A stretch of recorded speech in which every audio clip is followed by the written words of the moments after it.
Hi everyone, this is Zahid. Welcome to all टोला aspire academy. आज हम डिस्कस करेंगे बीएनएस का कुछ डेफिनेशन है। ठीक है ना, स्टार्ट करते हैं डेफिनेशन से। ठीक है ना, ये देख सकते हैं आप बीएनएस का जो डेफिनेशन है ये एक ही सेक्शन, पहले आईपीसी में अलग अलग सेक्शन में था, अब एक ही सेक्शन जो सेक्शन 2 का अंदर डाल दिया गया है। ठीक है ना, एक्ट, एनिमल, चार्ट, काउंटरफिट, इस तरीके से ABCD मतलब डिक्शनरी फॉर्मेट में डाल दिया गया है। ठीक है ना, तो एक एक करके हम लोग स्टार्ट करते हैं। डेफिनेशन इसलिए जानना इंपॉर्टेंट है, उस एक्ट को पढ़ने के लिए डेफिनेशन को, उस वर्ड को समझना, उस टर्म को समझना बहुत ही ज़्यादा इंपॉर्टेंट है। ठीक है ना, तो स्टार्ट करते हैं। सेक्शन जो सबसेक्शन 1 है उसमें एक्ट बताया है। ठीक है ना, एक्ट का मीनिंग बता रहा है इसमें। देखिए, acts denote as well as series of acts as a single act. ठीक है ना, तो एक्ट अगर वर्ड लिखा है तो वो सिंगल एक्ट भी आ जाएगा, सीरीज ऑफ एक्ट भी आ जाएगा, वो भी आ जाएगा, दोनों इंक्लूड करेगा। सिंगल एक्ट भी हो सकता है, सीरीज ऑफ एक्ट। ठीक है ना, सीरीज ऑफ एक्ट को भी एक्ट ही बताया जाएगा, वहाँ पे एक्ट्स वर्ड नहीं करेंगे। एक्ट वर्ड अगर लिखा जा रहा है तो सिंगल भी एक्ट हो सकता है या सिंगल से ज़्यादा भी हो सकता है, सीरीज ऑफ एक्ट भी हो सकता है। ठीक है ना, दूसरा जो डेफिनेशन है एनिमल का मीनिंग बता रहा है। Animal means living creature other than human being. ठीक है ना, एनिमल में क्या हो जाएगा, लिविंग क्रिएचर है other than human being. Human being को छोड़ के कोई भी लिविंग क्रिएचर हो जाएगा, वो एनिमल का डेफिनेशन में आ जाएगा। तो एनिमल अगर कहीं पे भी लिखा हुआ है बीएनएस के अंदर तो ह्यूमन बींग को इंक्लूड नहीं करेगा। थर्डली जो डेफिनेशन है सबसेक्शन 3 में चाइल्ड है। ठीक है ना, न्यूली एड है। चाइल्ड का डेफिनेशन आईपीसी का अंदर नहीं था, ये सब डेफिनेशन पहले था, लेकिन चाइल्ड का डेफिनेशन नहीं दिया हुआ है। Child means any person below the age of 18 years. ये याद रखना, बड़ा इंपॉर्टेंट डेफिनेशन है। मीन्स क्या है, कोई भी पर्सन हो सकता है, एनी पर्सन, लेकिन उसका एज कितना होना चाहिए, below the age of 18 years, 18 years से कम होना चाहिए। थर्डली जो है फोर्थ जो डेफिनेशन है बहुत ही ज़्यादा इंपॉर्टेंट है, काउंटरफिट। हमने सुना होगा काउंटरफिट, आपने सुना होगा। ठीक है ना, काउंटरफिट में क्या होता है, किसी चीज़ को फेक बना देना ना, फेक बना देना सेम देखने में। काउंटरफिट करेंसी नोट्स आपने सुना होगा, काउंटरफिट कॉइन के बारे में सुना होगा। ठीक है ना, इस तरीके से काउंटरफिट सिर्फ करेंसी नोट या कॉइन नहीं है, कुछ भी चीज़ हो सकता है ना, फेक बना देना सेम देखने में। जैसा फॉर एग्जाम्पल नाइकी है, एडिडास है। ठीक है ना, इस तरीके से ब्रांड है एडिडास का, आपने देखा होगा, डुप्लीकेट कॉपी बना लेते हैं नाइकी का। इस तरीके से कोई भी ब्रांड है, रोलेक्स का डुप्लीकेट कॉपी बना दिया। ठीक है ना, इस तरीके से आई जो अच्छा ब्रांड है उसका डुप्लीकेट कॉपी बना देते हैं क्योंकि मार्केट में वो चलता है। तो इस तरीके से चीज़ें हैं उससे, जो अगर उसको फेक उसी तरीके से बनाया जा रहा है उसको क्या बोलते हैं, काउंटरफिट बोलते हैं। अब डेफिनेशन को हम देखते हैं, इसमें क्या रहेंगे, a person is said to counterfeit who causes one thing to resemble another thing ना, one thing to resemble another thing ना, एक चीज को इस तरीके से बना लेते हैं जो दूसरे, रिजेंबल करना मतलब उसका जैसा ही बन जाना। ठीक है ना, इंटेंडिंग, और ये चीज इंटेंशनली किया जा रहा है by means of the resemblance ना, अगर इस तरीके से बनाया जाएगा टू द प्रैक्टिस डिसेप्शन, जिसका वजह से किसी को धोखा दिया जा सकता है। या तो आइदर इंटेंशन है या नॉलेज है, knowledge it to be likely that deception will thereby cause be practice, या उसको नॉलेज है, आइदर इंटेंशन है या नॉलेज है, क्या हो सकता है, डिसेप्शन किया जाएगा, डिसेप्शन से धोखा दिया जा सकता है। एक चीज इस तरीके से बना देंगे जो उसका देखने में दूसरा जैसा ही है। ठीक है ना, और जिसका वजह से धोखा दिया जा सकता है। फॉर एग्जाम्पल एक नाइकी का टी शर्ट है ना, ब्रांड का है। ठीक है ना, उसका जैसा ही बना दिया डुप्लीकेट किसी ने। ठीक है ना, तो देखने में सेम लगेगा, या करेंसी नोट्स बना दिया। ठीक है ना, देखने में सेम लगेगा, जिसका वजह से धोखा दिया जा सकता है, उस डुप्लीकेट को दे दिया जा सकता है ना, किसी को दे दे, तो उसको काउंटरफिट बोलते हैं। ठीक है ना, लेकिन यहाँ पे एक्सप्लेनेशन में और चीज देखिए, it is not essential to counterfeiting that the imitation should be exact. ठीक है ना, तो जो चीज बनाया जाएगा वो एग्जैक्टली वही होगा ये जरूरी नहीं है। ठीक है ना, अगर धोखा दिया जा सकता है इतना है। ठीक है ना, देखने में एग्जैक्टली एडिडास का जगह एडिडास लिख दिया तब भी हो सकता है अगर धोखा दे दिया जाए। तो या कुछ जो मान लो थोड़ा सा बड़ा छोटा कर दिया है, जो लोगो है इसको थोड़ा सा बड़ा छोटा कर दिया है, लेकिन डिसेप्शन हो जाएगा, धोखा हो जाएगा। इतने से लोगों को एग्जैक्टली पता नहीं है किस तरीके से धोखा हो सकता है, खा सकता है, तो इतना काफी है। एग्जैक्टली सेम होना जरूरी नहीं। या करेंसी नोट्स बना दिया, देखने में सेम है लेकिन कुछ चीजें हैं जैसा डाला नहीं गया है। ठीक है ना, तो वो जरूरी नहीं है एकदम 100% सेम होना जरूरी नहीं है। इतना अगर हो जाए, रिजेंबल हो जाए, जितने में बंदा धोखा खा सकता है, वो काउंटरफिट है। तो एक्सप्लेनेशन 1 में वही चीज बोला, it is not essential to counterfeiting that the imitation should be exact. जो चीज बनाया जा रहा है वो एग्जैक्टली सेम हो, वो जरूरी नहीं है। ठीक है ना, इसके बाद थोड़ा सा देखिए एक्सप्लेनेशन जो 2 है ना, यहाँ पे भी एक इंपॉर्टेंट चीज बता रहा है। ठीक है ना, यहाँ पे कह रहा है when a person causes one thing to resemble another thing and the resemblance is such that the person might be deceived thereby। ना, एक चीज को दूसरा इस तरीके से बना दिया जाए, यहाँ पे वो पर्सन डिसीव हो सकता है, दूसरा पर्सन धोखा खा सकता है।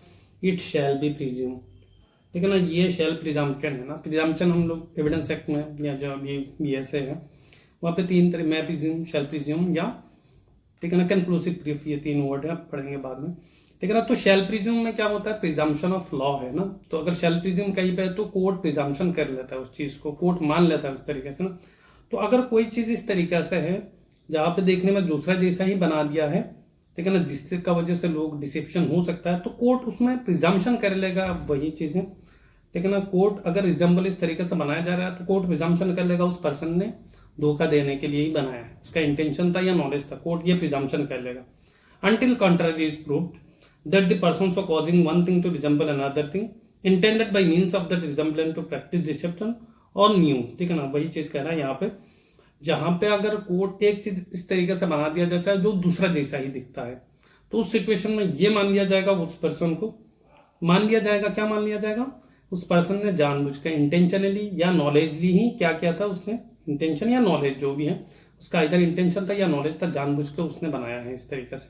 लेकिन अगर वो बंदा कह रहा नहीं मेरा इंटेंशन इस तरीके से नहीं था, तो उसको ही प्रूफ करना पड़ेगा। इसका मतलब शैल प्रिजम्पशन है तो कोर्ट प्रिजम्पशन कर लेगा आपका इंटेंशन है या नॉलेज है, आपने ये चीज इस तरीके से बनाया है, ठीक है। लेकिन आपने बोला नहीं हमने इस तरीके से, मेरा इंटेंशन या नॉलेज नहीं था, तो आपको ही प्रूफ करना पड़ेगा, जिसका ऊपर एलिगेशन है उसको ही प्रूफ करना पड़ेगा। तो एक्सप्लेनेशन 2 में इतना बात कर रहे हैं, समझ में आ गया। तो काउंटरफिट में ये 2 चीजें है ना, एक्सप्लेनेशन 1 और 2 है, ठीक है ना। इसके बाद जो है कोर्ट का मीनिंग बात करें, जो सबसेक्शन 5 में कोर्ट का मीनिंग है, कोर्ट मीन्स ए जज who is empowered by law to act judicially alone, ठीक है ना। एक जज है, कोर्ट का मीनिंग है एक पर्सन है, जज है जो जुडिशियरी काम कर रहा है, एक्ट जुडिशियरी अलोन, अलोन भी हो सकता है या बॉडी ऑफ जज हो सकते हैं, तो मतलब सिंगल बेंच भी होता है, कभी अपने डबल बेंच सुना होगा, इसे 3, 4, 5 इस तरीके से बेंचेस भी हो सकते हैं, ठीक है ना। तो अगर कोर्ट है तो सिंगल पर्सन जज भी हो सकता है या सिंगल से ज्यादा भी हो सकता है, डबल ट्रिपल भी, इस तरीके से बेंचेस भी हो सकता है। और जिनका काम क्या है, who is empowered by law to act judiciary as a body ना, judicially as a body when such जज और बॉडी ऑफ जज एक्टिंग जुडिशियली, ठीक है ना, ये भी चीज इंपॉर्टेंट है। जब वो बॉडी या वो सिंगल जज जो है जुडिशियल फंक्शन करना चाहिए, तो अगर कोर्ट बोला जाए, कहीं पे कोर्ट वर्ड यूज किया गया है, यहाँ पे वो जज होगा, सिंगल जज भी हो सकता है या ज्यादा जजेस, बॉडी ऑफ जजेस भी हो सकते हैं, लेकिन उनका फंक्शन क्या होना चाहिए उस टाइम, जुडिशियल फंक्शन होना चाहिए, तभी वो कोर्ट का डेफिनेशन में आ जाएगा, ठीक है ना। ये सबसेक्शन 5 में हो गया। सबसेक्शन 6 में आ जाते हैं, डेथ का मीनिंग बता रहा है। Death mean human being, death of human being बहुत ही इंपॉर्टेंट है ना। डेथ वर्ड अगर यूज किया जा रहा है ना, तो death of human being unless the contrary intention appears from the context है ना। तो इसको समझना इसलिए जरूरी है, जैसे हम मर्डर का डेफिनेशन पढ़ेंगे या कल्पेबल होमिसाइड का डेफिनेशन पढ़ेंगे, वहां पे डेथ वर्ड यूज किया गया। अगर ये डिफाइन नहीं करता तो डेथ ह्यूमन बीइंग का या एनिमल का, ठीक है ना, मर्डर एनिमल का भी हो जाता, ठीक है ना, कल्पेबल होमिसाइड एनिमल का हो जाता है, लेकिन ऐसा नहीं है, मर्डर सिर्फ ह्यूमन बीइंग का होता है या मर्डर कल्पेबल होमिसाइड सिर्फ ह्यूमन बीइंग का होगा, क्योंकि डेथ जो वर्ड यूज किया गया है उसका मीनिंग है death of human being, not other animals. Death of human being का बारे में बात करें, अनलेस कहीं पे अगर कॉन्ट्ररी इंटेंशन अपीयर्स अगर उस सिचुएशन में बताना चाह रहा है तो अलग बात है, लेकिन जनरल मीनिंग अगर डेथ कहीं पर वर्ड यूज किया गया बीएनएस का अंदर, तो उसका जनरल मीनिंग वही हो जाएगा, डेथ ऑफ ह्यूमन बीइंग, ठीक है ना। इसके बाद जो सबसेक्शन 7 है, डिसऑनेस्टली वर्ड यूज बताना है ना। Dishonestly means doing anything with the intention of causing wrongful gain to one person और wrongful loss to another person. तो यहाँ पे एक चीज, 2 वर्ड यूज किया गया, रॉन्गफुल गेन और रॉन्गफुल लॉस। डिसऑनेस्टली में क्या बता रहा है, अगर कोई इंटेंशन से ये काम किया जाए, डूइंग एनीथिंग, कुछ भी एक्ट इस तरीके से इंटेंशनली किया जा रहा है जहां पे किसी पर्सन को रॉन्गफुल गेन देना है या किसी पर्सन को रॉन्गफुल लॉस कराना है, ये इंटेंशन हो जाएगा तो वो फ्रॉडुलेंट का डेफिनेशन में आ जाएगा। अब रॉन्गफुल गेन क्या है, रॉन्गफुल लॉस क्या है ना, उसको थोड़ा सा देख लेते हैं, जो बाद में डेफिनेशन में है ये, लेकिन यहाँ पे थोड़ा सा देख लो, ठीक है ना, बाद में ये डेफिनेशन में इसे भी हम लोग आ जाएंगे। रॉन्गफुल लॉस में देखिए यहाँ पे रॉन्गफुल गेन है ना, wrongful gains means unlawful means of property ना, gain by unlawful means, gain किस तरीके से गेन किया जा रहा है, अनलॉफुल मीन्स ऑफ प्रॉपर्टी, किसी भी प्रॉपर्टी को which the person gaining is not legally entitled, ठीक है ना। और जो पर्सन गेन कर रहा है ना, किस तरीके से गेन कर रहा है, कोई भी प्रॉपर्टी इस तरीके से गेन किया जा रहा है जो अनलॉफुल मीन्स है, करने का तरीका जो है वो अनलॉफुल है, और जिस पर्सन को वो गेन मिल रहा है, बेनिफिट मिल रहा है, वो पर्सन लीगली इंटाइटल नहीं है। फॉर एग्जाम्पल कोई पर्सन थेफ्ट कर लेता है ना, तो थेफ्ट करेगा जो मीन्स है, थेफ्ट जो करने का तरीका है, मीन्स है, वो क्या है, अनलॉफुल है, थेफ्ट कर रहे हैं तो अनलॉफुल एक्ट है। और जिस पर्सन को गेन हो रहा है, ठीक है ना, जिस पर्सन ने वो थेफ्ट का प्रॉपर्टी ले लिया है ना, तो वो पर्सन गेन जिसको हो रहा है वो क्या है, अनलॉफुल, नॉट लीगली इंटाइटल है, ठीक है ना। तो वो पर्सन लीगली इंटाइटल नहीं है क्योंकि दूसरा का प्रॉपर्टी उसने ले लिया है ना।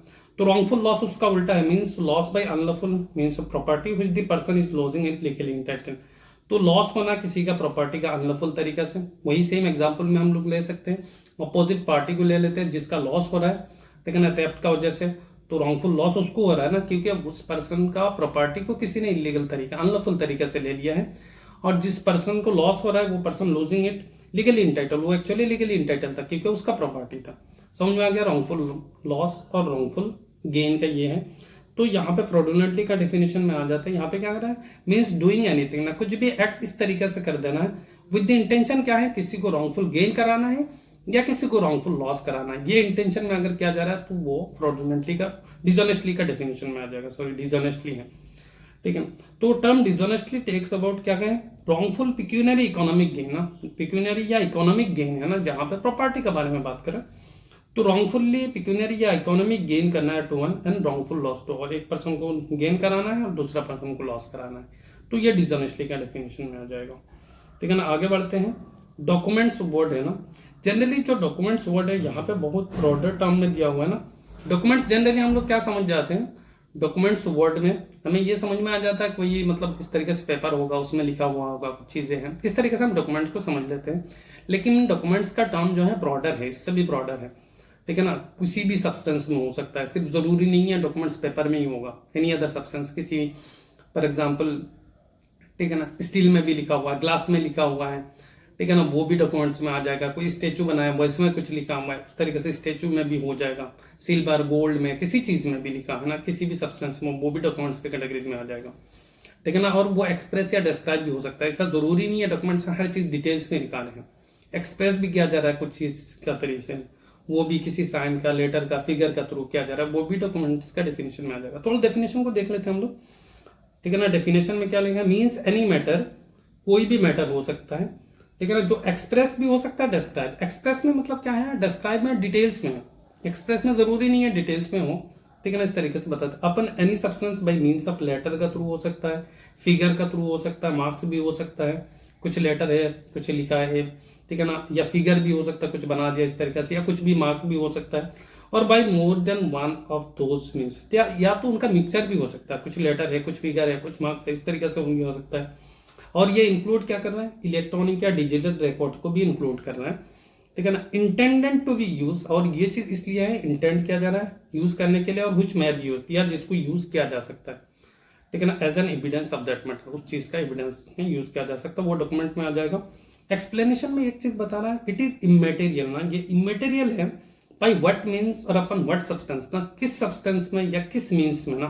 यहाँ पे बताता है ना एनी सब्सटेंस, मतलब जरूरी नहीं है सिर्फ पेपर में होगा, किसी भी सब्सटेंस में हो सकता है, ठीक है ना, वो पेपर में भी हो जाए, ठीक है ना, स्टेचू में भी कुछ है इस तरीके से है, उसमें भी है, वो भी डॉक्यूमेंट्स में आ जाएगा। किसी ग्लास में लिखा हुआ है कुछ भी, वो चीज भी आ जाएगा, ठीक है ना। तो जरूरी नहीं है किसी सिर्फ पेपर में हो, किसी भी सब्सटेंस में हो जाएगा।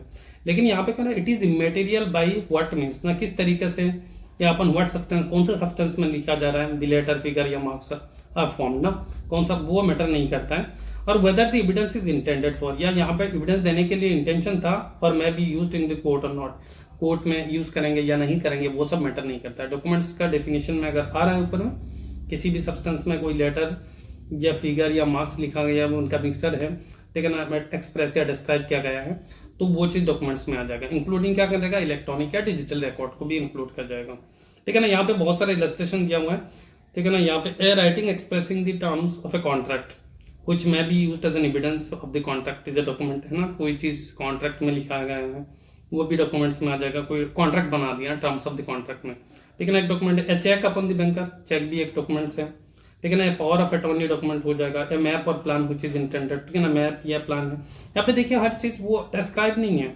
या कोई कंटेंट डायरेक्शन भी अगर बता रहा है, या instruction of the is a document ना, कोई डायरेक्शन है या इंस्ट्रक्शन है, वो भी डॉक्यूमेंट्स का कैटेगरीज में आ जाएगा।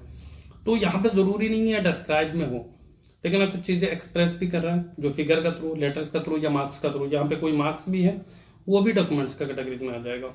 इसके बाद एक्सप्लेनेशन उसका 2 को देखते हैं। कभी कभी ऐसा होता है ना, इसमें क्या बता रहा है, whatever is express by means of letter, figure और marks as explained by the mercantile or other usage, no, mercantile या other usage shall be deemed to be expressed by letter, figure or marks within the meaning of this section, although the same may not be actually expressed। कभी कभी ऐसा होता है ना, इसमें क्या कहना चाह रहा है, थोड़ा सा एग्जांपल हम लोग समझ लेते हैं तो ये समझ में आ जाएगा। कभी कभी ऐसा होता है मार्केंटाइल यूज में, कोई बिजनेस यूज में इस तरीके से वर्ड यूज किया जाता है या इस तरीके से कुछ चीज यूज किया जाता है जो जनरल मीनिंग में अगर देखा जाए उसका मीनिंग थोड़ा अलग सा लग रहा है, अगर हमको पता नहीं है उस मार्केट में इस तरीके से क्या यूज होता है, ठीक है ना, तो हमें कुछ अलग मीनिंग लगेगा। लेकिन मार्केट में अगर वो चीज़ है ना तो उसको क्या हो सकता है, मार्केट में उस तरीके से चल रहा है। फॉर एग्जांपल यहाँ पे एक एग्जांपल दिया, बिल ऑफ एक्सचेंज का बीच अगर सिग्नेचर भी कर देंगे तो माना जाएगा पे टू दी होल्डर, इसका मीनिंग ये है सिग्नल। लेकिन पे टू दी होल्डर जो है वर्ड यूज नहीं किया गया, लेकिन सिग्नेचर का मतलब वही होता है क्योंकि मार्केंटाइल यूसेज में है, ठीक है ना, मार्केंटाइल में या यूसेज में वो चलता है, तो वो भी एक्सप्रेस में ही माना जाएगा। दो वो एक्सप्रेस में नहीं है, एक्चुअली वो एक्सप्रेस नहीं किया गया था, पे टू दी होल्डर नहीं लिखा हुआ है, लेकिन उसका सिग्नेचर से ही उतना समझ में आ जाए।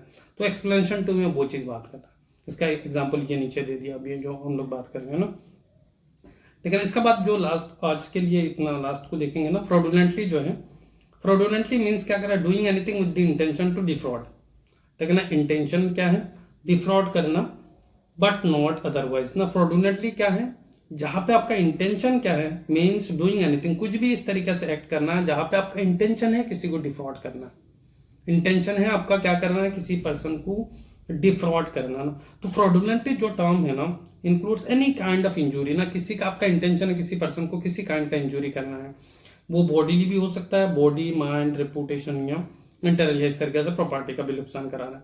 तो फ्रॉडुलेंटली जो टर्म है wider against the term dishonestly से वाइडर टर्म है, ठीक है ना। यहाँ पे जो एक्शनेबल डिसेप्शन होना चाहिए फ्रॉडुलेंटली में ना, आपका एक्शनेबल डिसेप्शन होना चाहिए जहाँ पे आपको डिफ्रॉड करने का इंटेंशन होना चाहिए, ठीक है ना। डूइंग विद इंटेंशन ये होना चाहिए किसी को फ्रॉड करना है, और वो फ्रॉड किस तरीके से हो सकता है, एनी काइंड ऑफ फ्रॉड हो सकता है। वो इंजूरी किसी तरीके से पर्सन का बॉडीली भी इंजूरी हो सकता है, माइंड का भी हो सकता है, रेपुटेशन का भी हो सकता है, ठीक है ना। इस तरीके से आप इंटेंशनली अगर करना है तो वो फ्रॉडुलेंटली का डिफिनेशन में आ जाए।